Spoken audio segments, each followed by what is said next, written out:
being, you know,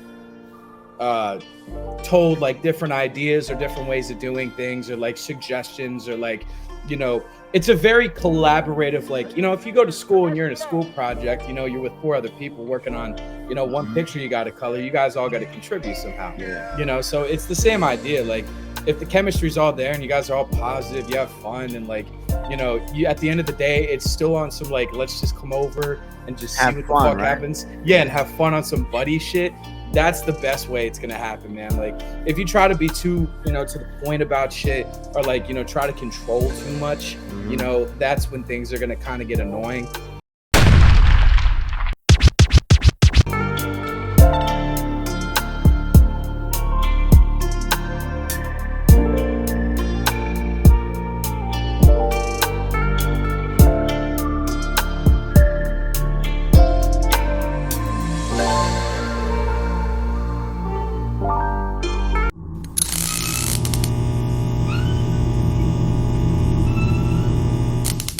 SouLivate.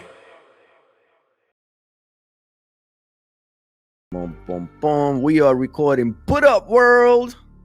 You. My man is munching over there. I got a fucking bowl of candy right now. I'm bugging. What you got? I got sweet tarts. Oh shit. What up, world, man? I am your very special host, NazareN, and this is the incredible, the impeccable, the musician. SouLivate, man. This is Spencer Reese, man. Say what up to the whole world, Spencer Reese. What's poppin', SouLivate family? We here. We what is this? Episode 3? This is episode 2. It's episode 3, my brother. Yo, it's 3's a dude. It's a good thing that you thought of it, man. Episode 3, man. It's a special episode, man. Hell yeah. By the way, to all you numerology heads out there, today is a super special day because today, like in numerology, is 888. So it's a special date, man. Is it actually? Yeah, it only happens like once in a while. Like if you add up all the numbers and all of that, it comes out to 888. So like, it's what? Yeah, it's a special day. Did you record something today? What, as far as music or? Yeah, as far as music, because you was with your band. I did a session today, and then I had my band because we're rehearsing for our gig on Tuesday. Okay, so whatever you guys recorded or did today is gonna be a smash hit for sure, man. Oh, damn! I gotta tell Tyler that then. He was my session today. He was in for 2 hours, and like we were working on this beat that he had. He brought it from like a friend, and he was like, I think it was like the 4th song that he did. He like runs through stuff. Yeah. Yeah, 4th song we were doing. We were like bugging, like we were like, dude, this song is insane. It's a hot joint. That's what's up, man. Yeah, so man. That's gonna be one. I wrote something for us also, man, for tomorrow, bro. Oh, what for our fest? You know what I'm saying? Yeah.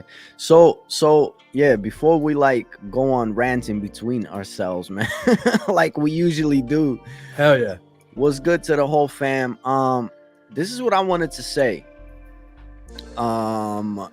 And I, you know, if you can back me up, whatever. If you feel different, you say if you feel different. Look, to everybody and anybody, to all you SouLivate fam, if you leave in a comment, myself, I welcome any comment. As long as you're not hateful, as long as you're not resentful, as long as you're not saying crazy shit, I welcome all opinion, bro. Like that's how, you know what I'm saying? I don't know if you agree with this or not. You can have any opinion, you know what I'm saying? Like and we can discuss it, we could talk about it, man. We're not one of these people that's gonna shut you down and just stay, you know what I'm saying, on our, like, we're welcoming you, man, whoever you are. I don't know if you I second that.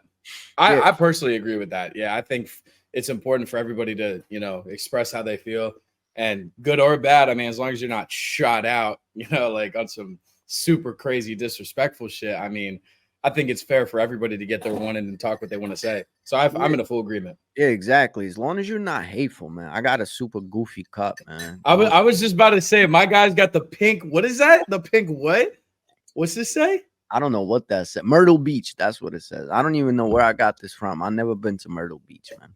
I've been twice, and it's very, very nice. Is it? It's good. Yeah, we thought about going. My parents got, I don't even know what the hell this is, but it's a mason jar. She got like a whole bunch of these. different colored mason jars off of Amazon. Yeah, It's I like like something you those. like make them. Yeah, they're dope. They're dope. Looks like something you put like a milkshake in. Yeah, you know what it looks like to me? Like back in the day in Ukraine, man, they used to serve beer in one of them shits, man. For So real? In yeah, mason jars. yeah, that brings back like memories, man. That's so cool. I never knew they did that. Yeah. So what you been up to, Cool. brother? Fill us in, man. What you been up to, man? Oh my God. I mean, as You're far as like mad my busy schedule, it's lately, been right? You mad busy. this is like it's pre-week of like my gig coming up in Philly. It's like my band's first show. So On the like we're 13th, right? 13th? yeah, it's on the 13th at the Fire in Philadelphia. And we are just like prepping everything. Like we're getting our budgets together. We're hitting up the merch guy. We're hitting up the sticker guy. Like, you know, we're practicing the set. We're like doing last minute recording for this single that we're like dropping on the show date. Like that's gonna be insane too. Oh my God. We're making like pamphlets we're handing out to people. We're getting people to actually run the merch table. Like we're all over the place. We're doing that. And then on top of that, like I'm doing sessions for people, you know, recording heads. I got you tomorrow, which is going to be really fun. By the way, project on the way. We're wrapping up the album, the project. Yes, sir. Yes, sir. Yo, I'm really freaking I'm really happy about the whole band situation, bro. And like I told you before, and I'm gonna put this out there for all you young heads out there. Don't be afraid to be original. I Yeah, understand that the music industry and the music scene is very jaded right now, and it's very like concentrated on a certain sound, but don't be afraid. This is why I command like Spence and his band that they stepped out of the box and they're not afraid to be original, be themselves, yeah, do music that you like, bro. You don't have to be a trap artist. You don't have to just sound like everyone else. Do what you like, bro. That's so dope. It's so cool, man. You know what I mean? yeah. He's totally right about that. I think it's important, like, you know, growing up, if you're young and like you have an idea, you know, hold into that idea and don't let people like, you know, stray away from it, whether it's, you know, in tune with what's going on or if it's, you know, something completely, you know, separate, you know, something that you think could be the brand new, you know, X, Y, and Z. Hold on to that shit and run with it. Like, be yourself. I think it's so dope. Like I told you when we talked, man, when I was a kid, like hip hop was underground, you know what I mean? So it wasn't mainstream. So like to be a rapper was basically what you guys are doing now. You stepping out of the norm, Yeah. stepping out of the trap scene, and you're doing something completely different. And I so Yeah. commend you guys. All the links are in the description. Go check them out. Go cop whatever. Like let's support Excuse me. these young and upcoming musicians, man, for being brave, for stepping out of the box, for giving us actual music. Like, think about it. These dudes are in there with their instruments, they're practicing, they're playing, they're composing these songs, like literally, like everything's original, man. This is so dope, so fly, man. Tree pot, baby. True Pod 215, man. Philly style hardcore metalcore. If Yo, you're in, if you're in tune, you know what's up. If you're not, get up. where did that name come from, man? I'm interested. Tripod? Yeah. Oh, geez. So it's pretty funny. So when we were first starting out with Tripod, we were having a lot of trouble with one of our other members that was in the band, and he was one of the earliest members that we had. We had to kick him out. But during that period of time, we were trying to come up with band names, and like a lot of the times, like we couldn't solidify something that was, you know, cool enough for all of us to agree on. You know, Okay. because so early on, you don't know how it goes. Like, you know, there's 4 or 5 other brains involved. So like everybody's trying to get their ideas out, and you know, we're all trying to come up with something we all dig. And we ended up kicking our old guitarist out, and then we brought in Matt, who's our current guitarist now, and he is the best person on earth. And once he was in, I think was kind of when we started like revamping and what's the word, like where you go back to like doing something. Yeah, we went back to like figuring out more band names, and like we had like a whole list of just corny shit, you know, just like corny names. And then randomly, like our singer Joel went in our chat and was like, "Yo, tripod," like just out of nowhere, and it just on some funny shit. She's like, "Yo, tripod," and we were just like, "Nah, that's whack." And I randomly out of nowhere, I was just like, "Tripod," like just literally I don't know. I was like tripod, and then I flipped it and I said pod tree. And then everybody like jacked up tons of fire emojis in the chat, was like, "That's different."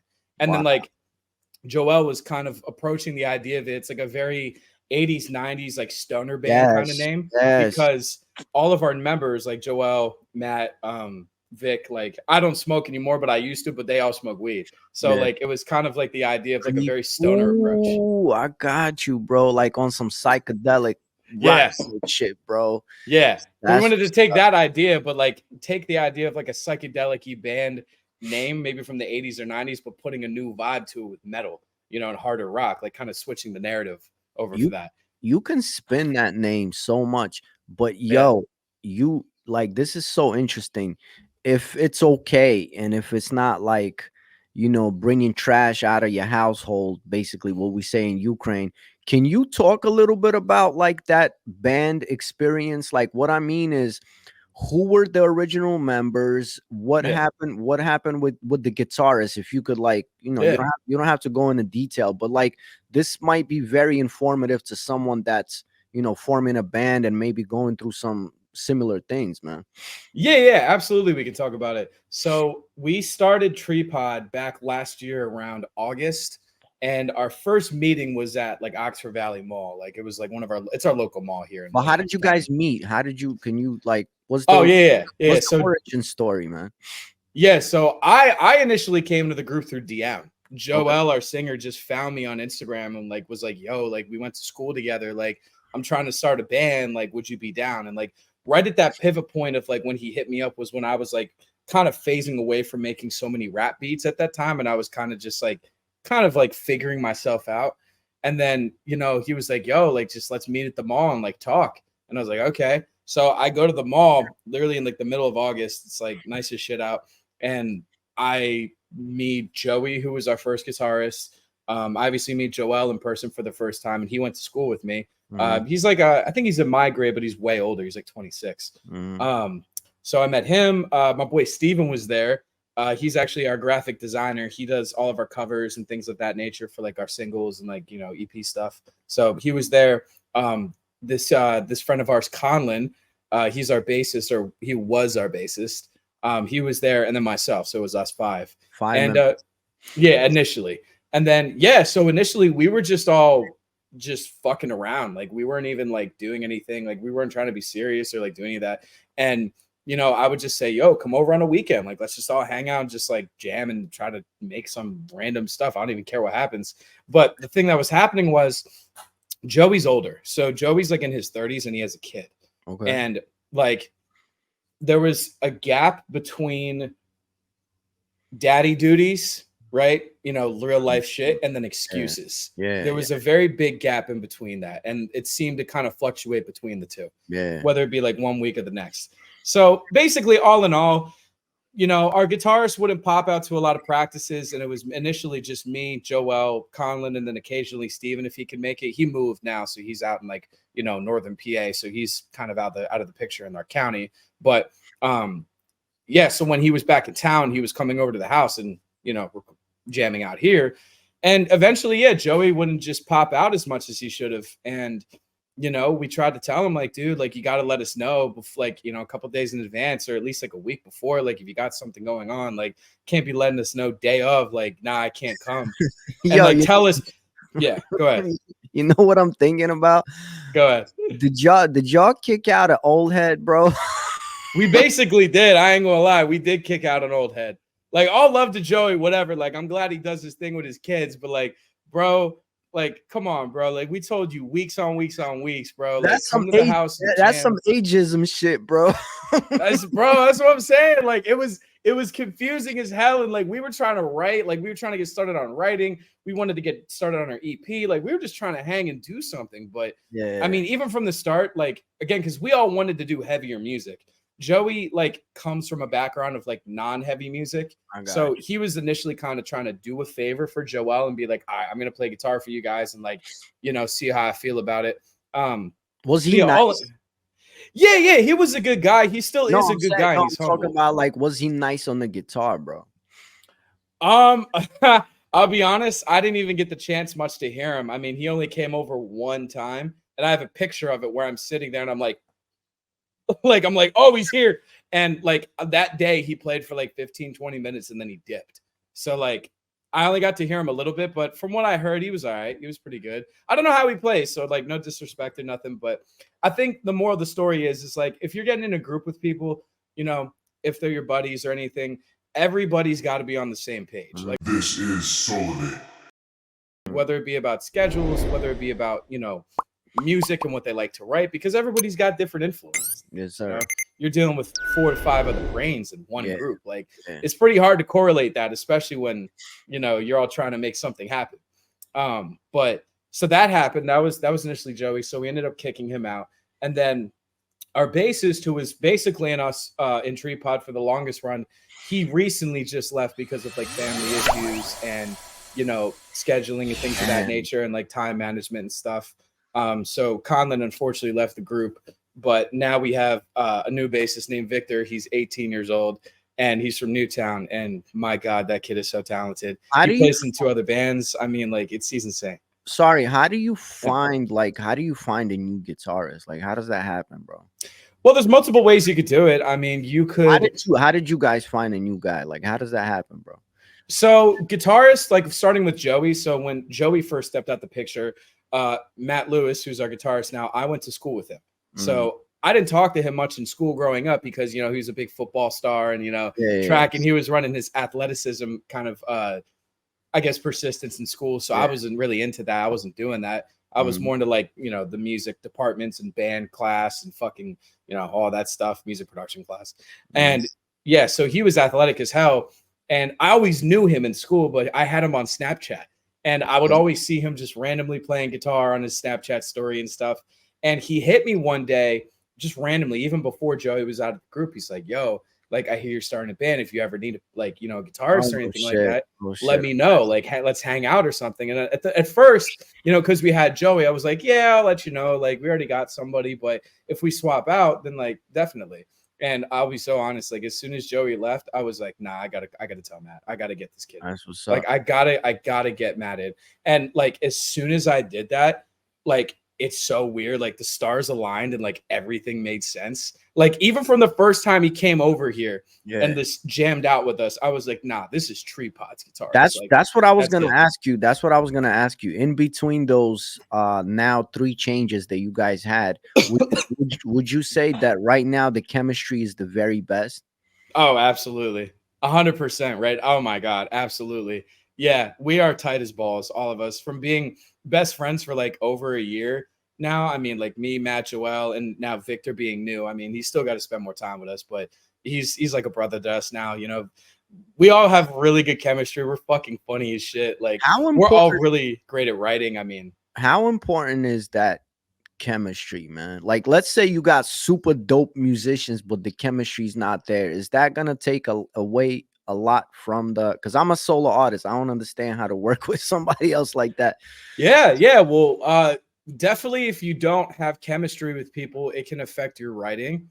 It can affect the way that y'all kind of think as one unit.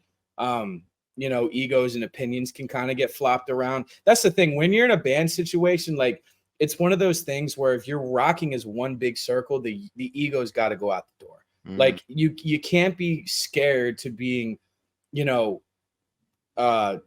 told like different ideas or different ways of doing things or like suggestions or like, you know, it's a very collaborative, like, you know, if you go to school and you're in a school project, you know, you're with 4 other people working on, you know, one picture you got to color, you guys all got to contribute somehow, you know, so it's the same idea. Like, if the chemistry's all there and you guys are all positive, you have fun, and like, you know, you at the end of the day, it's still on some like, let's just come over and just see what the fuck happens. And have fun on some buddy shit.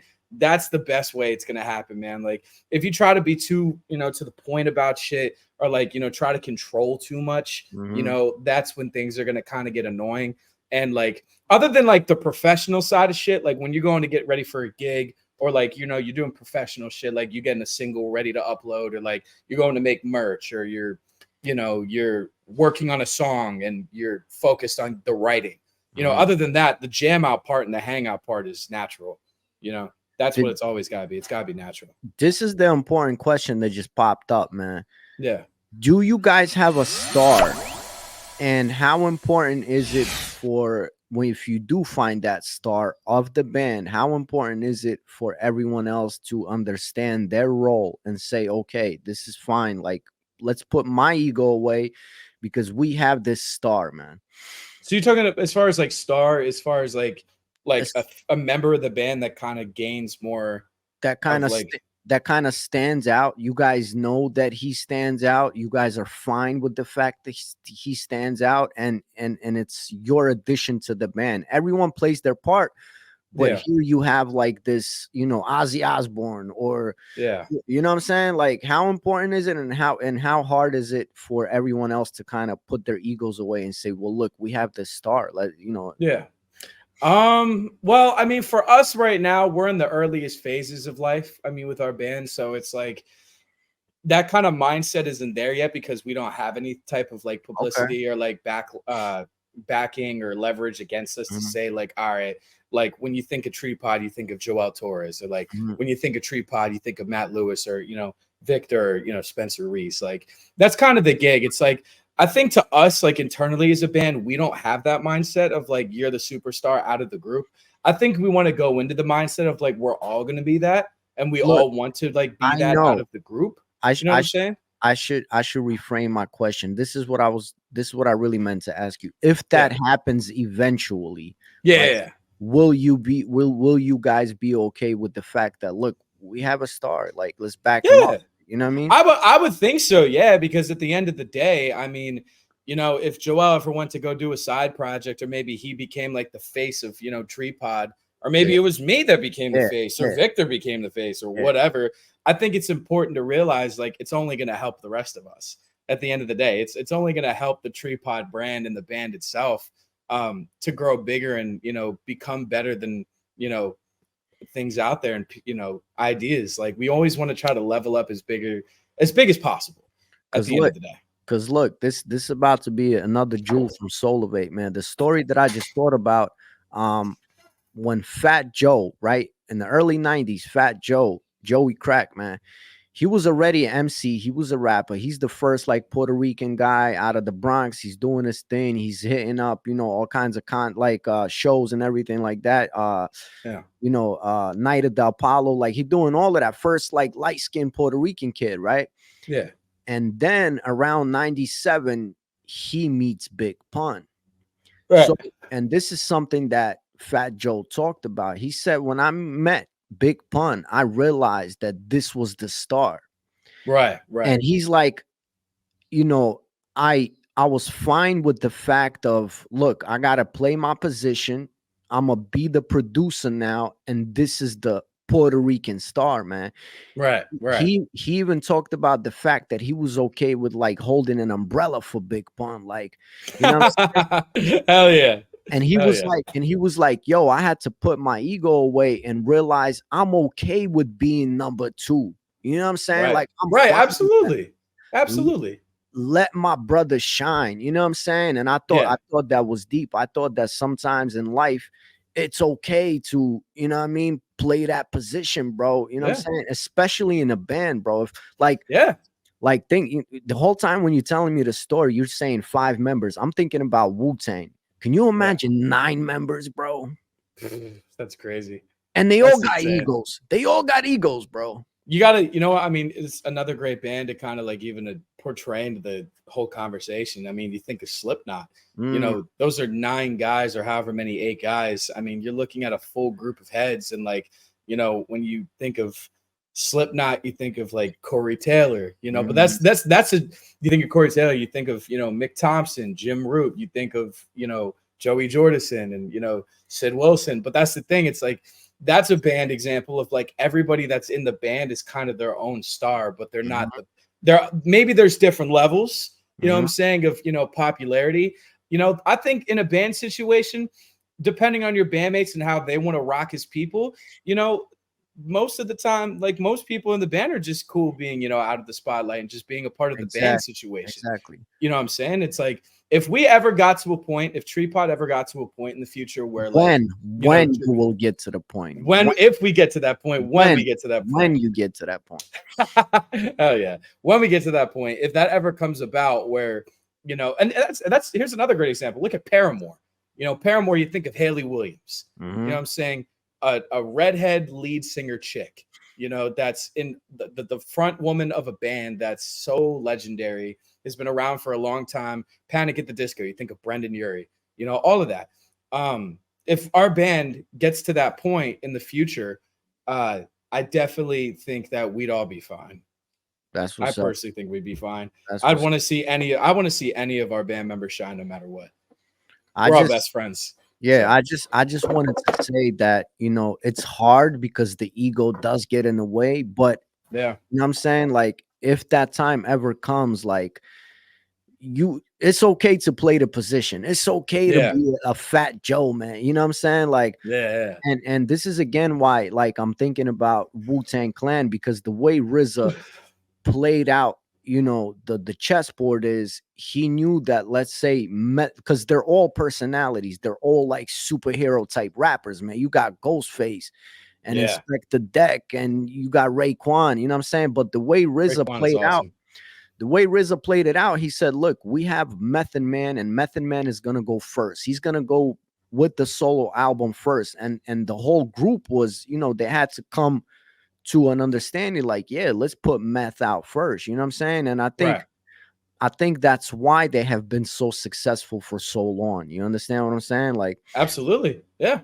but then again, you have like the Locks, and look, they all shine, bro, and they've been doing it for so many years. And you know, the moral of the story is longevity, man. Like, when I think Yeah. of any musical career, like, I'm thinking of not what one hit wonder, but of longevity. You know what I'm saying? How long will you guys last, man? And Yeah. Yeah. and I think, you know, knowing you, I know you wouldn't just be vibing with anybody, man. So I wish you guys, you know, the best wishes, man. Y'all gonna rock out. You know, you might even be the ones to bring back that sound, bro. I hope. I'm I saying, mean, we got a lot of cool things in store. You know what I'm saying? Like, we're trying to be consistent. I think being consistent with dropping music and, you know, putting it out there is definitely it's a bit of a challenge, especially for how much music is out there. But yeah. you know, taking time on every single, we put all the love we got into it. You know, sending it to our mastering guy and, you know, letting him see what he could do to it. You know, I mix everything for the group. I produce everything for TreePod. So it's like we're basically a powerhouse, if you ask me, of Yeah. just self talent, all Yeah. of us. And man, I mean, I hope we can break the scene. I think we can. You I will. think we can definitely bring a new vibe back. You will, bro. You will. I'm very excited about that, because besides you guys, like, again, shout out to Pollyanna. That's another band that, like, is up and coming, man. That a couple kids that I know, they're like your age. And I think it's so beautiful that you guys are doing it, man. Yo, it's funny as hell. Every time I start talking, I notice that you always start yawning. No, am I actually? Am I for real?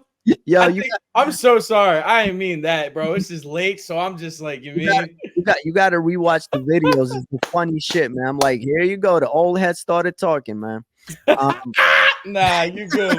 You good. Nah, I'm not tired. That's the thing. It's like when I yawn, it's not like a once in a while thing, but I think it's just a body response. Like, I'm not actually tired.